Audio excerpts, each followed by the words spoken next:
Hi everyone, स्वागत है आपका अपने यूट्यूब चैनल क्रेजी पॉलिटेक्निक पे। हम उम्मीद करते हैं आप लोग स्वस्थ होंगे, मस्त होंगे और बहुत ही अच्छे से पढ़ रहे होंगे।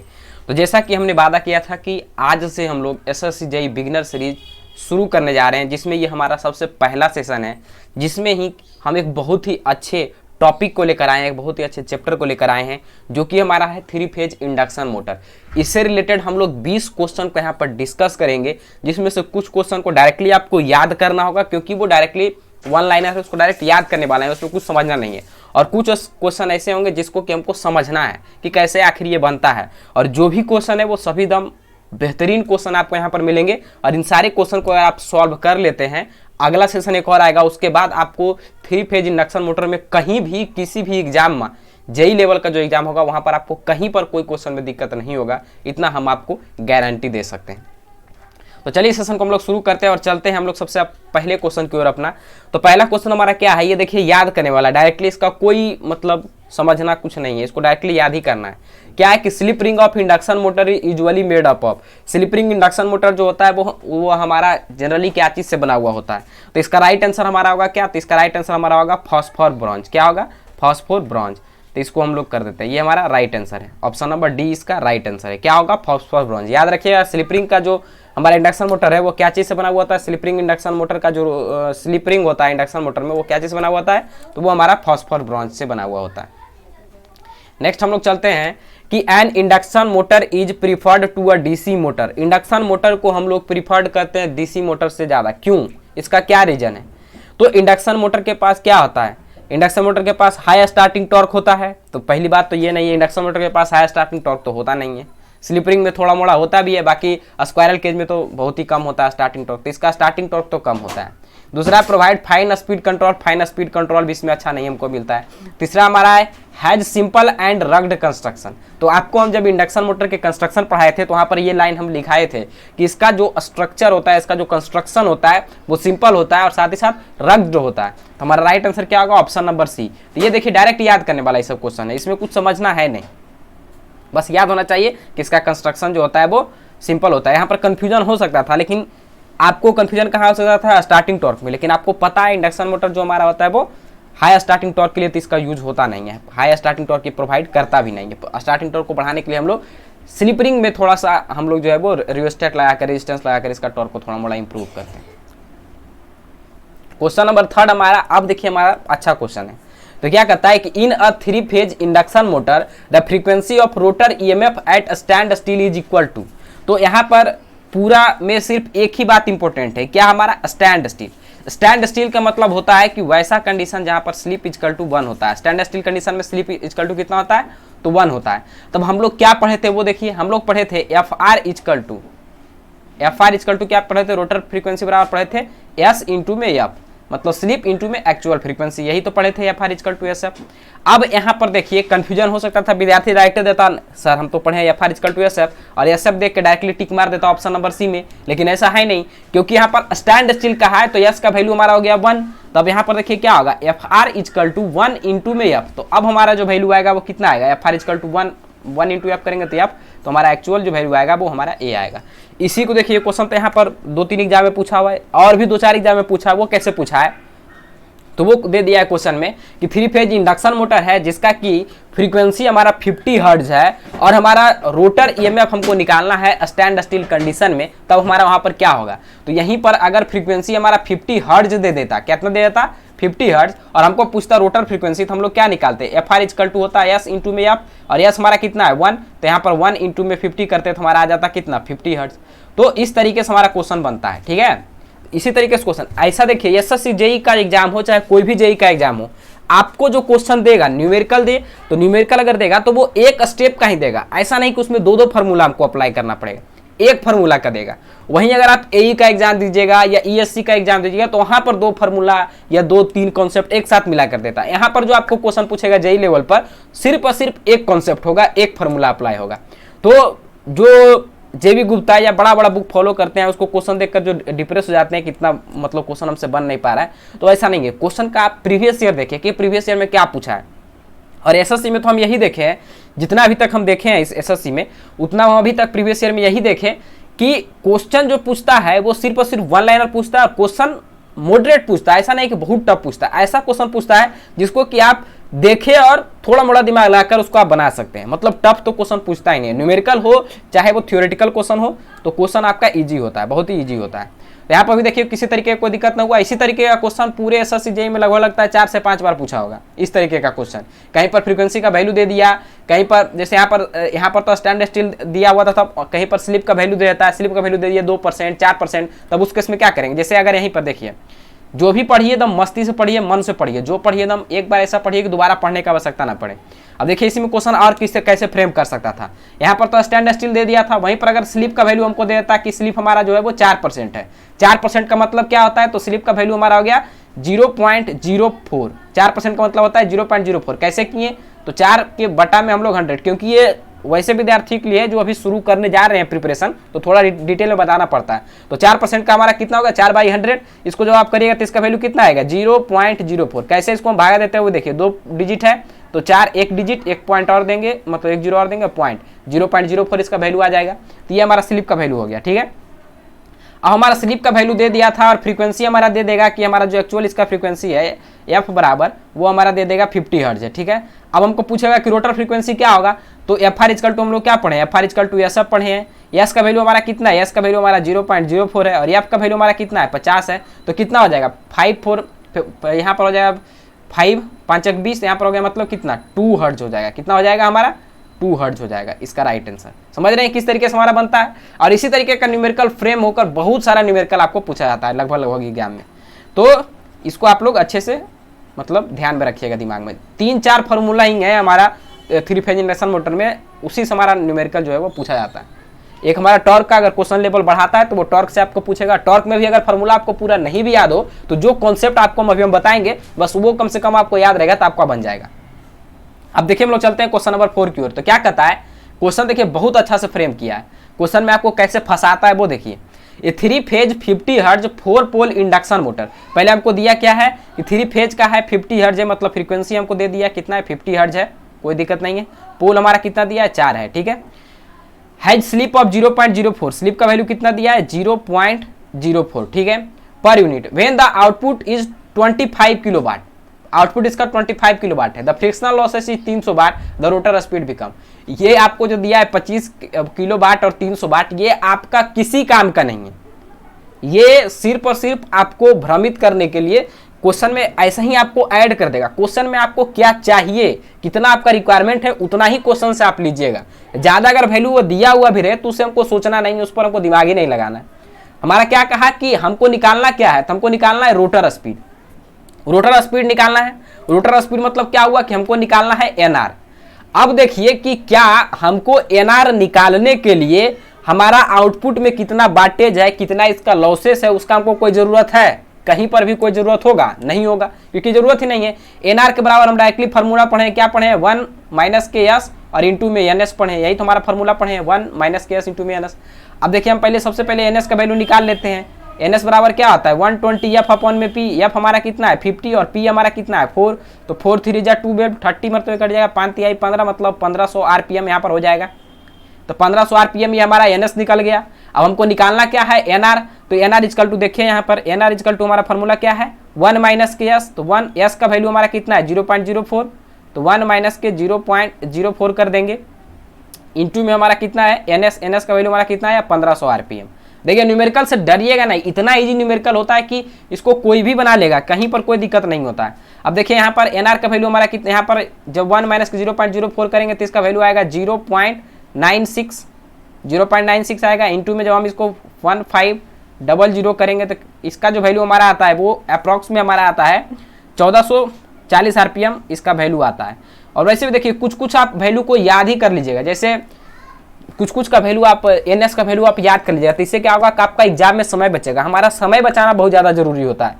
तो 50 हर्ट्ज के केस में आप लोग 2 पोल का याद कर लीजिएगा, 2 पोल रहेगा तब क्या वैल्यू आएगा, 4 पोल रहेगा तब वैल्यू क्या आएगा, 6 पोल के लिए क्या आएगा, मैक्सिमम ये तीनों आप याद रखिएगा। जैसे अब यहाँ पर बनाए तो इसमें हमको समय लगा नहीं, अगर याद रहता तो हमको इसमें समय नहीं लगता, डायरेक्टली हम लोग 1500 आरपीएम लिखते। तो इस केस में इसी तरीके से हमको बनाना रहता है। तो ये आपको समझ में आ गया होगा कि कैसे बनाना है। बिगिनर के लिए मतलब सीरीज है तो थोड़ा हम लोग डिटेल में चलते हैं, क्योंकि उनको समझ में भी तो आएगा। जो अगर पास आउट हो गए हैं या जो 1-2 साल से तैयारी कर रहे हैं उसके बाद ये वीडियो देख रहे हैं उनको थोड़ा सा बोरिंग लगेगा, लेकिन जो नए विद्यार्थी हैं, क्योंकि ये नए सीरीज जो 5th सेम में भी पढ़ रहा है, जो 4th सेम में भी पढ़ रहा है, ये जो 6th सेम क्रॉस कर गया, जस्ट क्रॉस किया, उनके लिए इसी तरीके से आप बताना जरूरी है, क्योंकि वो SSCJE का फॉर्म तो भर दिए हैं और उनको पता ही नहीं चल रहा है कि क्या हमको पढ़ना है, क्या हमको एग्जाम में जाएंगे, क्या करेंगे। तो उनसे बेटर ये है कि एग्जाम में जाकर आप कुछ ना करें, उससे बेटर है कि कुछ करके आए एग्जाम में, तो उसके लिए कुछ कुछ तो पढ़ लें। तो इसी के लिए ये सीरीज को हम लोग शुरू किए हैं, जहां तक एग्जाम के समय में जितना क्वेश्चन, जितना सब्जेक्ट कवर हो सकता है उतना सब्जेक्ट को हम यहाँ पर कवर करेंगे, और जो सब्जेक्ट यहाँ पर कवर हो जाएगा उससे आपका क्वेश्चन नहीं छूटेगा, ये हम गारंटी दे देंगे, क्योंकि उससे क्वेश्चन छूटा भी तो 1-2 क्वेश्चन छूटेगा, लेकिन वो टॉपिक से क्वेश्चन बन जाएगा ही आपसे, कहीं पर कोई दिक्कत नहीं होगा। तो इसका हमारा राइट आंसर हो गया ऑप्शन नंबर ए, 1440 RPM। अब हम लोग चलते हैं नेक्स्ट क्वेश्चन की ओर। नेक्स्ट क्वेश्चन हमारा है कि इन an induction motor which of the following rotate at synchronous speed. कह रहा है कि इंडक्शन मोटर के केस में कौन सा हमारा जो है वो सिंक्रोनस स्पीड से रोटेट करता है।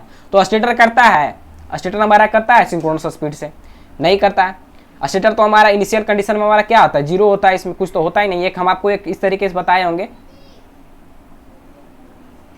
स्टेटर मतलब स्टेटर बॉडी, ये हमारा पहला जो देखिए वो हमारा स्टेटर बॉडी है, तो स्टेटर बॉडी हमारा 0 RPM पर रोटेट करता है। ये हमारा स्टेटर फ्लक्स है, ये हमारा NS पर रन करता है, और रोटर फ्लक्स भी हमारा NS पर रन करता है। रोटर जो हमारा रोटर बॉडी है वो हमारा NR पर रन करता है। तो ये चारों को आप याद रखिएगा। स्टेटर हमारा 0 RPM पर रन करता है क्योंकि स्टेटर बॉडी है वहां पर। स्टेटर फ्लक्स जो हमारा आता है वो NS पर रोटेट करता है। तो हमारा कह रहा था कि कौन इसमें से है जो हमारा सिंक्रोनस स्पीड पर रोटेट करता है, तो वो हमारा हो गया स्टेटर फ्लक्स।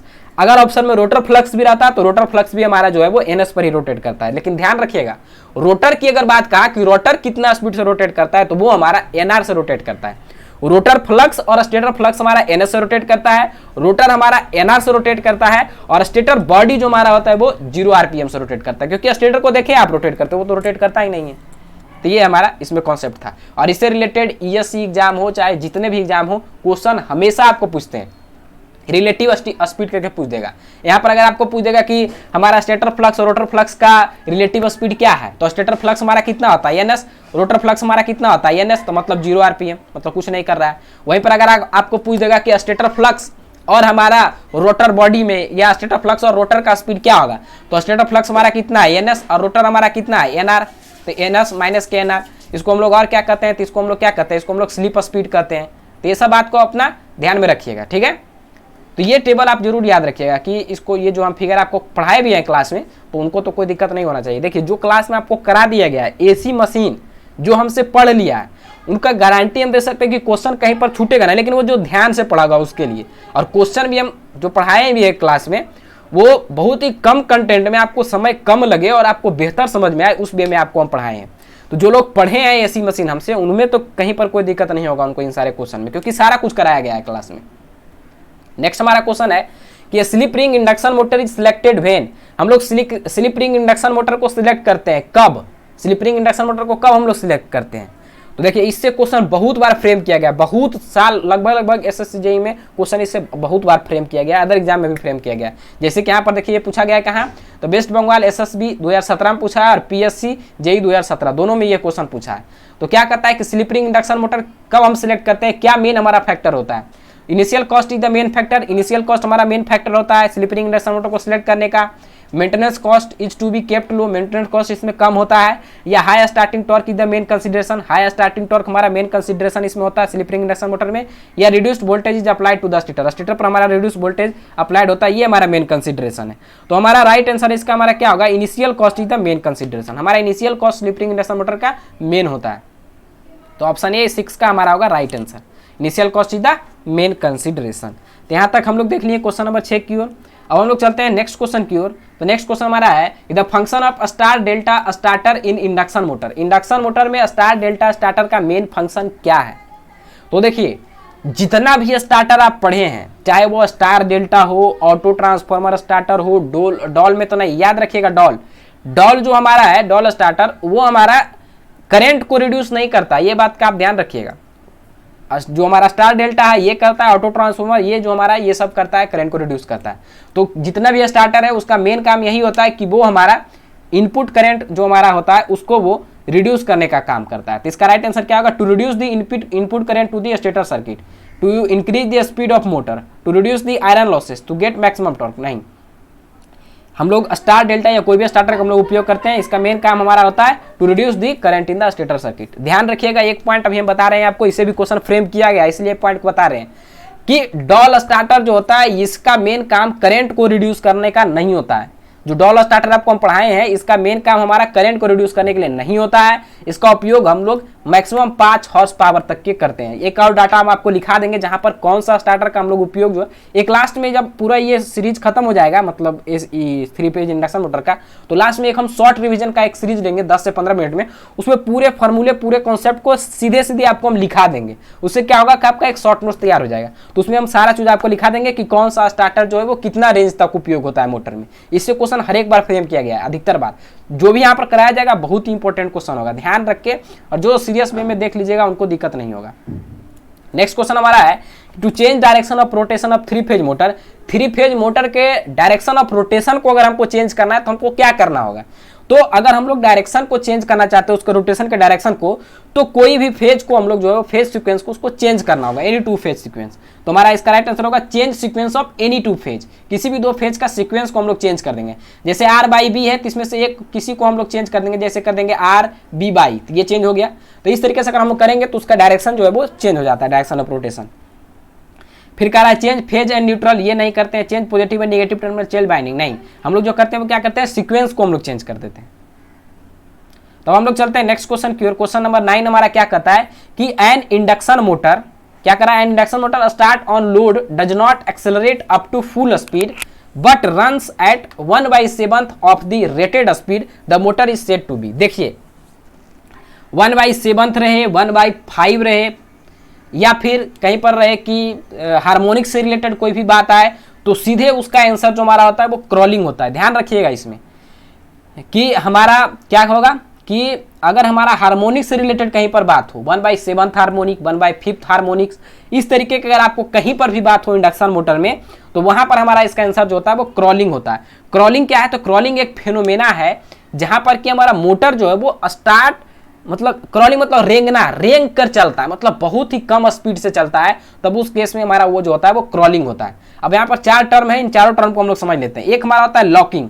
लॉकिंग मतलब क्या हुआ कि लॉक करना, मतलब स्टेटर और रोटर को, अगर रोटर अगर हमारा एक दूसरे के पैरेलल में आता है तो वो लॉक कर जाता है, तो ये हमारा लॉकिंग होता है। और वही हमारा कॉगिंग भी होता है। कॉगिंग में क्या होता है कि रोटर, इसमें देखिए क्रॉलिंग में मोटर धीरे धीरे स्पीड से कम रन करता है, लेकिन जो कॉगिंग है इसमें डायरेक्टली जब स्टेटर जो हमारा है और रोटर दोनों जो इस तरीके से हमारा बना हुआ रहता है, ये हमारा कुछ इस तरीके से होता है जिसमें कि हम लोग पैरेलल में रखते हैं, सारे कंडक्टर को थोड़ा सा स्क्यू करके रखते हैं, पैरेलल नहीं रखते हैं लॉकिंग के लिए। तो जब एक दूसरे से स्टेटर और रोटर जब एक दूसरे के पैरेलल में आता है तो वो लॉक हो जाता है। अब जैसे ही वो लॉक हो गया तब उस केस में क्या होता है कि वो हमारा मोटर रन नहीं कर पाता है। तो इस प्रक्रिया को हम लोग कहते हैं कॉगिंग। इसको हम लोग क्या कहते हैं? कॉगिंग। तो लॉकिंग जो होता है उसको हम लोग कॉगिंग कहते हैं। आपको यह भी पूछ सकता है कि इसमें कॉगिंग में क्या होता है, तो मोटर हमारा स्टार्ट ही नहीं होता है, मोटर स्टार्ट ही नहीं होता। जबकि क्रॉलिंग में क्या है कि मोटर स्टार्ट तो होता है लेकिन स्पीड उसका कम होता है, एफिशिएंसी बहुत ही कम होता है।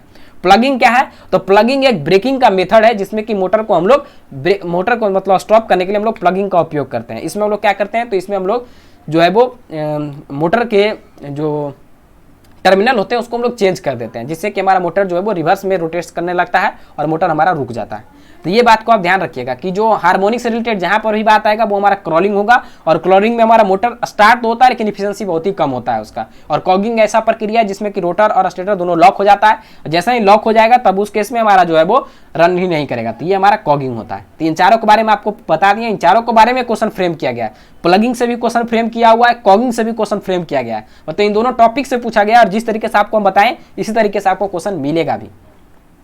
देखिएगा प्रीवियस ईयर का भी खोल के, क्योंकि ये पूरा जब हम पूरा प्रीवियस ईयर को देखें उसके बाद ये क्वेश्चन को लाए हैं, तब हम आपको बता रहे हैं कि एसएससी जेईई जो आपका है वो क्वेश्चन टफ नहीं पूछता है, क्वेश्चन आपको मॉडरेट ही पूछेगा। मशीन से आपका क्वेश्चन, अगर अच्छे से आप मशीन पढ़े हुए रहिएगा एक बार, तो आपको क्वेश्चन छूटेगा नहीं। फिर the following torque is not present in 3 phase induction motor. कह रहा है इसमें से कौन सा टॉर्क जो है वो 3 फेज इंडक्शन मोटर में नहीं मौजूद है। तो आप लोग parasitic torque, pull up torque, starting torque, ये सब के बारे में कुछ ना कुछ सुने, लेकिन थर्मल टॉर्क आप कभी सुने नहीं सुने, तो ये ऐसा ही आउट हो जाएगा। हमारा राइट आंसर क्या होगा? Option number D, thermal torque. क्या हो जाएगा? थर्मल टॉर्क हमारा राइट आंसर हो जाएगा। नेक्स्ट क्वेश्चन की ओर चलते हैं। The most preferred motor used in exhaust fan. Exhaust fan में जो हम लोग मोटर का उपयोग करते हैं, डायरेक्टली याद करने वाला है, इसमें हमारा होता है स्क्वायरल केज इंडक्शन मोटर। तो इसका राइट आंसर हो गया ऑप्शन नंबर बी। क्या हो गया? ऑप्शन नंबर बी इसका राइट आंसर हो गया। ऑप्शन नंबर बी इसका राइट आंसर हो गया। अब हम लोग चलते हैं नेक्स्ट क्वेश्चन की ओर। इसको डायरेक्ट याद करने वाला है, तो इसमें दिमाग तो लगाना नहीं है। वैसे हम सारा मोटर पढ़ाए हुए हैं, यूनिवर्सल मोटर भी पढ़ा दिए हैं, सिंक्रोनस मोटर तो अभी चल ही रहा है, और इंडक्शन मोटर तो कंप्लीट कर ही दिए हैं। डीसी सीरीज मोटर आप लोग पढ़े ही होंगे, डीसी मोटर पढ़े हैं तो, क्योंकि डीसी हम लोग डीसी मोटर को हम लोग नहीं पढ़ाए। नेक्स्ट क्वेश्चन नंबर 12 हमारा है, वो क्या कहता है कि the rotor slot in an induction motor are usually not quite parallel to the shaft. Rotor देखिए वही हमारा आ गया कि rotor slot of induction motor, induction motor के रोटर स्लॉट जो होता है उसको हम लोग पैरेलल नहीं रखते हैं शाफ्ट के। क्यों not quite parallel to the shaft? इसका मेन रीजन क्या है? तो help the rotor teeth to remain under stator teeth. Rotor teeth को स्टेटर टीथ पर रिमेन रखने के लिए, तो ये अगर हो जाएगा तो लॉकिंग का टेंडेंसी हो जाएगा। तो पैरेलल हम इसीलिए नहीं रखते हैं ताकि वो हमारा लॉकिंग का टेंडेंसी कम हो जाए। तो वही लिखता है कि help in reducing the tendency of rotor teeth to remain under stator teeth. ये करता है, हेल्प करता है, टेंडेंसी जो रोटर और स्टेटर टीथ का लॉकिंग का जो टेंडेंसी होता है उसको ये कम करने का काम करता है। तो यही तो हमारा राइट आंसर होगा। जहां पर भी मतलब अगर सांप से रिलेटेड बात आए कि सांप को हम लोग जो है, जो हम उस पर स्टेटर स्लॉट जो है उसको, रोटर स्लॉट जो हमारा है उसको हम लोग स्क्यू क्यों करते हैं, तो स्क्यू करने का सिर्फ एक ही मकसद है कि उसको हम लोग जो चाहते हैं कि हमारा पहले हमिंग साउंड अगर आ रहा है तो वो हमारा खत्म हो जाए। देखिए 3-4 पॉइंट यहाँ पर बताएंगे, इन चारों पॉइंट से अलग अलग साल क्वेश्चन पूछा गया है। हमिंग साउंड अगर आ रहा है तो वो भी हमारा लॉकिंग टेंडेंसी के कारण, मतलब हमारा जो रोटर का स्लॉट का जो रोटर स्लॉट होता है वो अगर सीधा सीधी पैरेलल होता है तब वो हमिंग साउंड आता है। तो उसको खत्म करने के लिए हम उसको जो है वो थोड़ा सा स्क्यू कर देते हैं, तिरछा कर देते हैं। दूसरा हमारा और क्या होगा? दूसरा हमारा होता है कि वो एक दूसरे से लॉक ना हो जाए, जिससे कि हमारा मोटर स्टार्ट ना हो। दूसरा कंडीशन तो ये होता है। और फिर और क्वेश्चन क्या पूछता है इससे, और मतलब इसी तरीके से आपको क्वेश्चन पूछेगा। जहां पर भी पूछे कि अगर तिरछा है तो सीधे समझिए कि तिरछा करने का मेन मकसद यही है कि वो हमारा जो है वो लॉक ना हो और साथ ही साथ हमिंग साउंड जो है वो नहीं आए। ये हमारा राइट आंसर हो गया, option number B. Power factor improve efficiency ये सब नहीं, डायरेक्ट हमारा राइट आंसर क्या होगा कि लॉकिंग टेंडेंसी को ये खत्म करता है, कम करता है। Maximum torque in 3 phase induction motor depend on, यही हम आपको बता रहे थे। इस क्वेश्चन, ये क्वेश्चन बहुत इंपॉर्टेंट है, इससे बहुत बार क्वेश्चन पूछा है। तो देखिए अगर पूरा आपको टॉर्क का फॉर्मूला नहीं भी याद है तो 2 पॉइंट आपको हम याद करवा रहे हैं, वो पॉइंट को याद रखिएगा। तो हम लोग क्या याद करा रहे हैं कि मैक्सिमम टॉर्क जो हमारा होता है टी मैक्स जो हमारा होता है वो डायरेक्टली प्रोपोर्शनल होता है वी स्क्वायर। इससे क्वेश्चन तो अनगिनत बार एसएससी पूछा है, इतना बार पूछा है, एकदम गर्दा उड़ा पूछा है, बहुत बार पूछा है। और दूसरा हमारा है कि टीएम जो हमारा होता है वो इनवर्सली प्रोपोर्शनल होता है 1/x2, जिसको कि हम लोग कहते हैं रोटर रिएक्टेंस, या इसको हम लोग क्या कहते हैं, इसको हम लोग कहते हैं रोटर रिएक्टेंस, या इसको और क्या कहते हैं, इसको हम लोग कहते हैं इंडक्शन रिएक्टेंस, इंडक्टिव रिएक्टेंस, दोनों कहते हैं रोटर रिएक्टेंस और इंडक्टिव रिएक्टेंस। ये एकदम पूरा छाटा हुआ पॉइंट सब सारा है, और ये सब पॉइंट जिसको याद रहेगा उसको कहीं पर भी कोई भी क्वेश्चन में दिक्कत नहीं होगा। तो इससे अभी हमको क्या पता चला कि मैक्सिमम टॉर्क हमारा किस पर डिपेंड करता है, तो वो हमारा वोल्टेज के डायरेक्टली प्रोपोर्शनल होता है, square of the supply voltage. तो इसका right answer option number A हो जाएगा। फ्रीक्वेंसी है तो नहीं है। रोटर इंड्यूस्ड रिएक्टेंस, हाँ देखिए फ्रीक्वेंसी पर भी करता है, यहाँ पर देखिए फ्रीक्वेंसी पर भी ये हमारा डिपेंड करता है। और हमारा रोटर इंडक्टिव रिएक्टेंस पर तो यहाँ पर देखिए कर ही रहा है, तो हमारा ए भी कर रहा है, बी भी कर रहा है और सी भी कर रहा है। तो तीनों ऑल ऑफ दी एबव इसका राइट आंसर होगा। फ्रीक्वेंसी पर भी करता है हमारा मैक्सिमम टॉर्क डिपेंड करता है, तो हमारा राइट आंसर क्या होगा ए बी सी दोनों, मतलब तीनों हो जाएगा। तो हम लोग चलते हैं नेक्स्ट क्वेश्चन की ओर। ये पॉइंट आप याद रखिएगा, ये जो पॉइंट आपको लिखाया गया है ये दोनों पॉइंट, इसको आप कहीं पर नोट कर लीजिए, बहुत ही इंपॉर्टेंट पॉइंट है, इससे बहुत बार क्वेश्चन पूछा है। नेक्स्ट हमारा क्वेश्चन है कि induction generator work between the slip of, induction generator जो हमारा है वो काम करता है किस पर। तो हमारा पहला है कि 1 या स्लिप जो है वो less than 2 and greater than 1, या स्लिप जो है 0.1 से बड़ा और 1 से छोटा, या यस लेस देन 0 या नन ऑफ दी एबव। तो हमारा जनरेटर जो होता है, जनरेटर वर्क जो हमारा करता है वो यस इज लेस देन 0 पर करता है। इसका देखिए तीनों के बारे में आपको बता देते हैं, इसमें जो हमारा दिया हुआ है ये तीनों के बारे में देखिए हम लिखा देते हैं। सबसे पहले हमारा आता है जनरेटिंग मोड। क्या आता है? जनरेटिंग मोड, डायरेक्ट याद ही रखिएगा, फिगर में वैसे इसका फिगर भी मतलब बताया हुआ है। जनरेटिंग मोड जो हमारा होता है वो कहाँ होता है? जनरेटिंग मोड में हमारा यस का जो वैल्यू होता है वो लेस देन 0 होता है, पहला तो ये हो गया। दूसरा मोड हमारा आता है मोटरिंग मोड। क्या आता है? मोटरिंग, इस सबसे क्वेश्चन पूछा गया है तो इसलिए इसको लिख लीजिएगा मोटरिंग मोड। मोटरिंग मोड का जो वैल्यू आता है वो हमारा होता है स्लिप का वैल्यू 0 से बड़ा इक्वल टू हमारा S less than equal to 1, 0 से बड़ा या और 1 से छोटा या उसके बराबर होना चाहिए, तो ये मोटरिंग मोड आता है। तीसरा हमारा आता है ब्रेकिंग मोड। क्या आता है? Braking mode. तो ब्रेकिंग मोड जो हमारा होता है इसमें क्या होता है ब्रेकिंग मोड में हमारा जो वैल्यू आता है वो क्या होता है, तो ब्रेकिंग मोड में हमारा वैल्यू जो होता है वो स्लिप का वैल्यू ग्रेटर देन 1 होता है, 1 से बड़ा हुआ तो वो हमारा ब्रेकिंग मोड के अंतर्गत आएगा। जैसे यहाँ पर देखिए ये जो ऑप्शन नंबर ये हमारा ब्रेकिंग मोड को शो कर रहा है, और यहाँ पर ये हमारा ब्रेकिंग मोड को शो कर रहा है। यहाँ पर अगर यही 0 से रहता 1 तक में तो ये हमारा होता मोटरिंग मोड, और ये हमारा हो गया जनरेटिंग मोड। तो ये तीनों को आप ये लिख लीजिएगा, बहुत इंपॉर्टेंट पॉइंट है, इससे क्वेश्चन अधिकतर बार फ्रेम किए गए हैं। अब देखिए हम लोग चलते हैं नेक्स्ट। अब आपका जो न्यूमेरिकल के प्रति जो डर होता है उसको हम लोग अब दूर करते हैं। देखिए कैसे डर को दूर करते हैं। तो क्वेश्चन क्या दिया हुआ है उसको पहले आप पढ़िए। तो कह रहा है कि 4 pole 3 phase induction motor run at 1440 RPM on A 50 hertz supply, find the slip speed. Slip speed को निकालने के लिए कह रहा है, बहुत अच्छा बात है। तो सबसे पहले हमारा क्या दिया है कि हमारा पोल हमारा कितना है, पोल हमारा दिया है 4, और हमारा जो मोटर रन कर रहा है वो 1440 आरपीएम। मोटर जो रन करता है वो स्पीड हमारा होता है एनआर। क्या होता है, एनआर, रोटर स्पीड इसको कहते हैं। तो ये हमारा कितना दिया है, 1440 आरपीएम दे दिया है। हमारा फ्रीक्वेंसी कितना दिया है कि ये हमारा 50 हर्ट्ज पर काम कर रहा है। तो सबसे पहले ये तीनों चीज आपको दिखे तो सबसे पहला काम हमको क्या करना है, एनएस को निकाल लेना है। एनएस का हमारा फॉर्मूला होता है 120 एफ अपॉन में पी। यहाँ पर देखिए 120 एफ का वैल्यू हमारा कितना है 50 है, और पी का वैल्यू हमारा कितना है 4। तो 4 3 जा 12, यहाँ पर हो गया 5 3 जा, यहाँ पर 1500 आरपीएम, 1500 आरपीएम आएगा 1500। तो यहाँ पर हमारा कितना आ जाएगा एनएस का वैल्यू, एनएस का वैल्यू हो जाएगा 1500 आरपीएम। यहाँ तक कोई दिक्कत नहीं है। अब देखिए हमको क्या कहा, स्लिप स्पीड। यहाँ पर स्लिप स्पीड निकालना है। तो स्लिप स्पीड का भी हम फॉर्मूला लिखाए थे। क्या लिखाए थे कि स्लिप स्पीड इक्वल टू जो हमारा होता है वो हमारा क्या होता है, तो वो हमारा होता है एनएस माइनस के एनआर। अब एनएस का वैल्यू हमारा कितना दिया है, एनएस का वैल्यू हमारा आया 1500 आरपीएम जो भी निकाले हैं, और एनआर का वैल्यू हमारा आया 1440 आरपीएम। तो एनएस माइनस के एनआर हम लोग करेंगे तो इसका वैल्यू हमारा कितना आ जाएगा, ओवरऑल आ जाएगा 60 आरपीएम। तो हमारा राइट आंसर हो जाएगा ऑप्शन नंबर डी, 60 आरपीएम। समझ में आपको आ रहा होगा। इस फार्मूला पर, ये जो हमारा फार्मूला है, देखिए यहाँ पर आपको पूरा फार्मूला ही आपको लिखा देते हैं। देखिए हमारा जो इंडक्शन मोटर में यूज होगा वो फार्मूला देखिए। सबसे पहला फार्मूला हमारा होता है NS equal to 120 F upon में पी। याद रखिएगा, जहाँ एफ हमारा फ्रीक्वेंसी है, पी हमारा पोल है। दूसरा हमारा एनआर के लिए जो फार्मूला आता है वो हमारा होता है, डायरेक्टली अगर फार्मूला देखें तो 1 माइनस के एस और इंटू में हमारा एनएस होता है। यहाँ पर आपको शायद दिखना रहा होगा, एनआर इक्वल टू होता है 1 माइनस के एस और इंटू में एनएस होता है। तीसरा हमारा जो फार्मूला आता है वो हमारा क्या होता है, तो तीसरा फार्मूला हमारा होता है जो हमारा होता है क्या, F R. F R equal to हमारा होता है एस एफ। तीसरा फार्मूला ये हो गया। और कोई फार्मूला होता है, और कोई फार्मूला होता है, और कोई टॉर्क से रिलेटेड जो फार्मूला यहाँ पर बता दिया वो होता है। मतलब मेनली जो अगर बेसिक क्वेश्चन बनेगा तो यही तीनों फार्मूला से बनेगा, और इन तीनों फार्मूला से क्वेश्चन भर भर के एग्जाम में पूछा है, मतलब बहुत सारा क्वेश्चन पूछा है। अब देखिए चलते हैं नेक्स्ट क्वेश्चन की ओर। क्वेश्चन नंबर 16 देखिए कैसे आपको बनाना है और क्या क्या आपको घुमाने के लिए देता है। तो देखिए क्या दिया है, the power input of the rotor is 400 watt. 400 watt हमारा पावर इनपुट है। 50 hertz 4 pole 3 phase induction motor is 100 watt. The rotor EMF has frequency of 100 cycle per minute. The slip of induction motor is.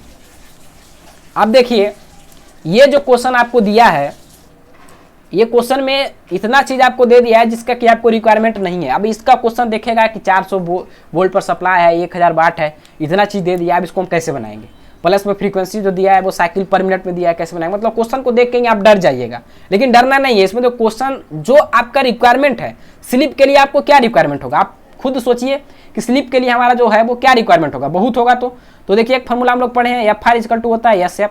मतलब कि अगर हम slip निकालना चाहे तो slip के लिए हमको रिक्वायरमेंट जो होगा वो क्या होगा, स्लिप इक्वल टू हमारा होगा एफ आर अपॉन में एफ। मतलब रोटर फ्रीक्वेंसी और हमारा एक्चुअल फ्रीक्वेंसी चाहिए। एक्चुअल फ्रीक्वेंसी तो यहाँ पर हमको दे ही दिया है 50 हर्ट्ज, और उसके बाद हमको रोटर ईएमएफ है फ्रीक्वेंसी, रोटर फ्रीक्वेंसी भी दे दिया, कितना दिया है 100 साइकिल पर मिनट। तो ये हमारा रोटर फ्रीक्वेंसी भी दे दिया है, और हमारा स्टेटर का फ्रीक्वेंसी मतलब जो एक्चुअल फ्रीक्वेंसी है वो भी हमको दे दिया है। जब दोनों फ्रीक्वेंसी दे ही दिया है तो स्लिप हमारा ऐसे ही निकल जाएगा। तो ये 100 वाट 400 वोल्ट इस सब हमको क्या लेना देना है, पोल इस सब से क्या लेना देना, कोई लेना देना नहीं है। डायरेक्टली हम लोग देखिए निकालते हैं। तो सबसे पहले हमारा फ्रीक्वेंसी दिया है एफ बराबर हमारा कितना दिया है 50 हर्ट्ज दिया है, कोई दिक्कत नहीं है। नेक्स्ट हमारा क्या दिया कि has the rotor has EMF frequency of 100 cycle per minute. मतलब यहाँ पर जो फ्रीक्वेंसी दिया है वो कितना दिया है 100 साइकिल पर मिनट। एक मिनट में कितना होता है 60 सेकंड। तो इसको कर देंगे तो ये हमारा आ जाएगा 10 अपॉन में 6। अब देखिए हम लोग स्लिप के लिए निकाल लेते हैं। ये हमारा एफ आर अपॉन में एफ है, एफ आर का वैल्यू ये हमारा क्या है F R equal to 100 cycle per minute है, तो 100 अपॉन में 60 करेंगे तो ये वैल्यू आएगा 10 अपॉन में 6। तो यहाँ पर हो गया 10 अपॉन में 6। तो हमारा एक्चुअल फ्रीक्वेंसी कितना है 50, तो इसको कर लेते हैं 50। तो यहाँ पर ये 0 से 0 खत्म हो जाएगा, ये 6। तो इसका जो वैल्यू आएगा वो ओवरऑल कितना आएगा 3.33। इसका वैल्यू कितना आता है 3.33। 3.33, तो ये हमारा राइट आंसर होगा ऑप्शन नंबर बी। इसको आप देख लीजिएगा, ठीक है। समझ में आया क्या करना है? क्वेश्चन आपको बहुत इतना इजी भी क्वेश्चन इजी रहता है, लेकिन आपको पकड़ने में समय लगता है। ये घुमाता है एग्जामिनर क्वेश्चन को, देखिए कैसे कितना फ्रेम किया है, कितना बेटर वे में इसको घुमाया है कि आप कंफ्यूज करिए। लेकिन यहाँ पर जिसका कॉन्सेप्ट क्लियर होगा वो डायरेक्टली उसको बना लेगा, क्योंकि यहाँ पर हम देखेगा वो डायरेक्टली हमको स्लिप निकालना है, हमको रोटर फ्रीक्वेंसी का वैल्यू दिए दिया है और स्टेटर फ्रीक्वेंसी हमारे पास एक्चुअल फ्रीक्वेंसी है ही। जब दोनों फ्रीक्वेंसी है ही तो फॉर्मूला लगा के निकाल लेंगे फट से। तो इस तरीके से हमको बनाना होता है। अब हम लोग चलते हैं नेक्स्ट क्वेश्चन, क्वेश्चन नंबर 17 की ओर, जो कि हमारा है कि no load current of 3 phase squirrel cage induction motor at rated voltage is. ये देखिए डायरेक्टली याद करने वाला क्वेश्चन है, इसमें कोई आपको दिमाग नहीं लगाना। इसका जो डायरेक्टली आंसर है ऑप्शन नंबर ए इसका होता है 30% से 50% होता है रेटेड करंट का। तो जो नो लोड करंट होता है 3 phase squirrel cage induction motor में, वो रेटेड करंट का 30 से 50% होता है। ऑप्शन नंबर ए इसका राइट आंसर होगा, 17 का ए होगा, सही, ठीक है। अब हम लोग चलते हैं नेक्स्ट क्वेश्चन की ओर। नेक्स्ट क्वेश्चन हमारा है क्वेश्चन नंबर 18। क्या कहता है ये देखिए क्वेश्चन, हम इसको बनाएंगे बहुत ही अच्छा, क्योंकि ये ईएससी में पूछा गया है। तो क्वेश्चन का जो लेवल होगा, क्वेश्चन है इजी लेकिन इसको घुमा दिया है, ट्विस्ट कर दिया है क्वेश्चन में। और ट्विस्ट क्या है उसको ध्यान से आप देखिएगा तो पकड़ा जाएगा कि क्या है। तो क्या कहता है कि what is the operating slip of 400 volt 50 hertz 6 pole 3 phase induction motor. क्या कहा, इंडक्शन मोटर जो हमारा है उसका जो 400 वोल्ट उसका है ऑपरेटिंग स्लिप हमको निकालना है, जिसका कि 4000 वोल्ट इसका दिया हुआ है, 50 हर्ट्ज इसका फ्रीक्वेंसी है, 6 पोल का मोटर है और 3 फेज इंडक्शन मोटर है। While the speed 936 RPM. ये 936 जैसे देखिए जहां पर भी उल्टा सीधा आपको लगे नंबर वो समझ लीजिए सीधे, एक ट्रिक है। हालांकि ये हर हमेशा नहीं हो सकता है कि सही हो, लेकिन मैक्सिमम केस में सही होता है। जहां पर भी उल्टा पुल्टा नंबर दिखे, जहां पर आपको एक अच्छा जैसे 1400 जैसे हमारा होता है ना 1500 आरपीएम 3000 आरपीएम इस तरीके का आपको नहीं दिखे, तब उस केस में आप डायरेक्टली समझिए कि एनआर का वैल्यू दिया है। तो यहाँ पर स्पीड हमारा कितना है 936। तो यहाँ पर सबसे पहले हमारा एनआर का जो वैल्यू दे दिया है वो दे दिया है 936 आरपीएम, ठीक है। यहाँ तक तो कोई दिक्कत नहीं है। यहीं पर देखिए क्वेश्चन में ट्विस्ट है, क्या है कि क्या करा कि while the speed is 936 RPM with a 400 volt 48 hertz 3 phase supply. ये जो आरपीएम हमको मिल रहा है वो 4000 वोल्ट और 48 हर्ट्ज के फ्रीक्वेंसी पर हमको मिल रहा है, जबकि हमारा मोटर का रेटेड फ्रीक्वेंसी कितना था 50 हर्ट्ज। लेकिन हमारा मोटर जो है 50 हर्ट्ज पर नहीं काम करके 48 हर्ट्ज पर काम कर रहा है। तो इसीलिए अब जो काम होगा वो 48 हर्ट्ज के अकॉर्डिंग होगा, ना कि 50 हर्ट्ज के अकॉर्डिंग होगा। तो ये हमारा एनआर निकाल दिया। अब हमको निकालना क्या है एनएस। अब जो हम लोग एनएस को निकालेंगे तो एनएस का हमारा वैल्यू आता है 120 एफ अपॉन में 6। तो 120 एफ अपॉन में 6, 120 एफ का वैल्यू हमारा कितना लेंगे 48 अपॉन में जब इसको 6 करेंगे तो 6 2 जा 12 20 टाइम्स 48 इंटू 2 करेंगे तो इसका वैल्यू जो हमारा आता है हम यहाँ पर निकाले हुए हैं, तो ये हमारा आता है 960 आरपीएम। कितना आता है 960 आरपीएम। अब हम लोग निकाल लेंगे आसानी से। हमको क्या कहा था ऑपरेटिंग स्लिप निकालने, तो स्लिप का वैल्यू हमारा क्या होता है, स्लिप इजकल टू होता है एनएस माइनस के एनआर अपॉन में एनएस, यही तो होता है। एनएस का वैल्यू हमारा आया 960 माइनस के 936, एनआर का वैल्यू अपॉन में 960। इसको जो आप कट करिएगा तो इसका जो घटाकर जो वैल्यू आता है ओवरऑल कितना आया 24 अपॉन में 960, 24 अपॉन में 960 आता है। तो इसका जो वैल्यू हमारा आता है एक्चुअल में कट के करके वो हमारा आता है 0.025। तो इतना कैलकुलेटिव आपको नहीं देगा। जिस तरीके ईएससी में क्या है कि उसमें समय आपको मिलता है, आप हाईयर ग्रेड का एग्जाम दे रहे हैं तब उस केस में यहाँ पर जो है वो शायद कैलकुलेटर भी रहता है अलाउड, तब उस केस में इस तरीके का आपको देगा। नहीं तो नॉर्मली अगर आपको यही क्वेश्चन पूछना होगा तो वो हमारा डाटा ऐसा देगा जो कि आसानी से कट जाए, जिसमें कि हमको ज़्यादा दिमाग लगाना ना पड़े। तुम्हारा राइट आंसर क्या होगा ऑप्शन नंबर सी। समझ में आ रहा होगा कि क्वेश्चन कैसे पूछता है। और देखिए ईएससी पूछा जो कि बहुत ही इंजीनियरिंग सर्विस एग्जामिनेशन इसका ईएससी पूछा है, बहुत ही बेटर एग्जाम, बहुत ही बड़ा एग्जाम होता है।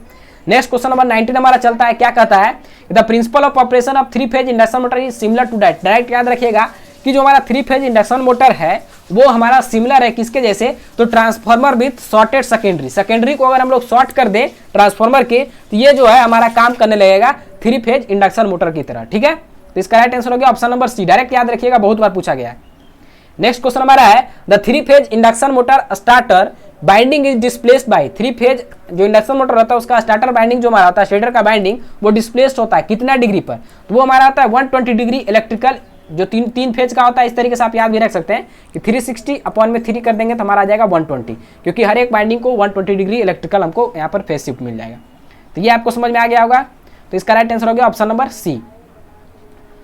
तो यह था हमारा आज का सेशन। उम्मीद करते हैं कि ये सेशन आपको अच्छा लगा होगा। अगर सेशन अच्छा लगा है तो आप कमेंट करके बताइएगा, और साथ ही साथ यह भी बताइएगा कि आप लोग का कितना मार्क्स अभी तक आया, कितना क्वेश्चन जो है वो आप लोग बना लिए, और यह भी बताइएगा कि क्या क्वेश्चन में कहीं पर भी आपको कोई दिक्कत हुआ है, क्वेश्चन आपको आज का यह क्वेश्चन आपको अच्छा लगा या नहीं लगा, यह भी आप बताइएगा। और साथ ही साथ यह बताइएगा कि आगे का सेशन आना चाहिए या नहीं आना चाहिए, वो तो हमको पता चल ही जाएगा जब आप लोग इसको अगर अच्छी तरीके से शेयर नहीं करिएगा, अच्छा हमको रिस्पांस नहीं मिलेगा। तो हम इसका एक एक क्वेश्चन को टाइप किए, फ्रेम किए, हम चाहते तो डायरेक्टली क्वेश्चन को फोटो क्लिक करके लगाकर आपको बता देते, लेकिन अच्छा अपीयरेंस देखने के लिए, ताकि आपको इस सेशन में मन लगे, आपको क्वेश्चन अच्छा से दिखे, अच्छा लगे क्वेश्चन, इसके लिए तो हम इस पर मेहनत किए और अच्छे से इस कंटेंट को बनाए। तो इस कंटेंट में अगर हम मेहनत किए हैं तो आपका भी एक रिस्पॉन्सिबिलिटी बनता है कि इसको प्रमोट करिए, अपने दोस्तों में शेयर करिए, अपने सीनियर में शेयर करिए, जो भी एसएससी जेईई का प्रिपरेशन कर रहे हैं उन सारे को ये कंटेंट को शेयर करिए, उनको बेनिफिट होगा, चाहे वो प्रिपरेशन कर रहे हैं, पास आउट हो चुके हैं या भी सेमेस्टर में है। जिसका 4th सेम में जो बच्चे हैं वो इसको आप आसानी से देख सकते हैं। इससे क्वेश्चन आपके सेमेस्टर के भी ऑब्जेक्टिव में पूछे जाएंगे। और अगर इसका आपको पीडीएफ चाहिए तो पीडीएफ आपको क्रेजी पॉलिटेक्निक ऐप पर मिल जाएगा। वहां पर फ्री सेक्शन में जो हमारा होता है, फ्री पीडीएफ करके एक सेक्शन होता है स्टोर सेक्शन में, वहां पर जाकर आप इस पीडीएफ को डाउनलोड कर सकते हैं। तो ठीक है, मिलते हैं नेक्स्ट सेशन में एक नए कंटेंट के साथ, एक नए जोश के साथ। तब तक के लिए वीडियो को अच्छे से लाइक करिए और प्रॉपर वे में शेयर करिए, ताकि अच्छे जो भी विद्यार्थी को नीड हो उनके पास ये सेशन को पहुंचाया जा सके। तो मिलते हैं नेक्स्ट सेशन में एक नए कंटेंट के साथ, एक नए जोश के साथ। तब तक के लिए जय हिंद।